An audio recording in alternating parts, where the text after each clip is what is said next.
Government shutdown continues now in its 34th day.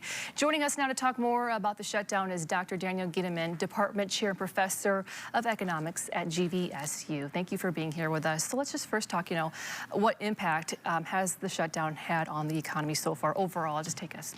Overall, so it's interesting, the Congressional Budget Office released a report just last week that said that the overall economy has already lost $7 billion from the government shutdown that will never be recovered. We're never going to get it back, and they estimate that for every month that it would continue, another $7 billion.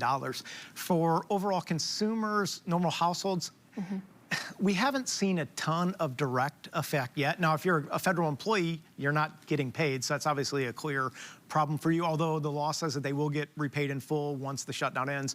But for somebody who's not a federal employee, you're not seeing a whole lot. Unless you're planning on traveling to like a national park, if you're applying like renewal for a passport, standard things that the federal government would be doing, you might be seeing a slowdown there. What impact do you expect the shutdown to have on the economy if it continues? If it continues, again, every day that this goes by is something that the federal workers, they're not going to do that work anymore because it's a wasted day where they're sitting at home wanting to work and not being able to work. One of the things that's creating is uncertainty. We don't know what's going to happen. The longer this goes on, the more uncertain there's going to be for business, we're thinking about, should I do investment? What's the government going to do? What's the resolution going to look like when it's finally finished? There's also things like, holdups with inspections, say for imports, and that's going to create problems too. The quicker it can be resolved, the better it's going to be for everyone. I think we say the hardest hit, SNAP. What further impact does that have on the economy? Yeah, so, SNAP, at least the report or not the report, the announcement from the Trump administration today that at least there will be partial payments, they'll be delayed, so there will be some interruption for SNAP. About 1 in 7 Michigan residents accesses SNAP. It's about, it's a lot of money, about $3 billion per year. So that's going to be a direct effect.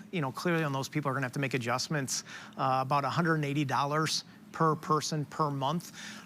That also spills over because now those people are not going to be buying things at the normal grocery store. So you're going to see there start to be a spillover effect there. For about every dollar that is spent by the federal government on SNAP, it's about $1.50 return to the overall economy.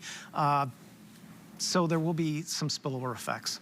Dr. Giedeman, if this all ended tomorrow, how long would it take, to recoup the money, that's been taken out of the economy? Yep. So the federal employees will be able to go back to work relatively quickly. They will get repaid relatively quickly. So right now, there's a downturn in the economy. The CBO estimates that we're already going to see like a 1% decrease in GDP growth due to the shutdown, but they estimate that that will be recouped fairly quickly once people get their jobs back.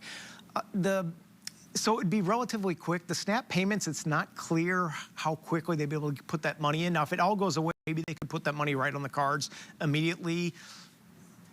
It's not overly clear. The longer it goes, the longer it's going to take for us to recover. Yeah, a lot of uncertainty. Thank you, Dr. Giedeman, for being here with us. Absolutely. Appreciate your time.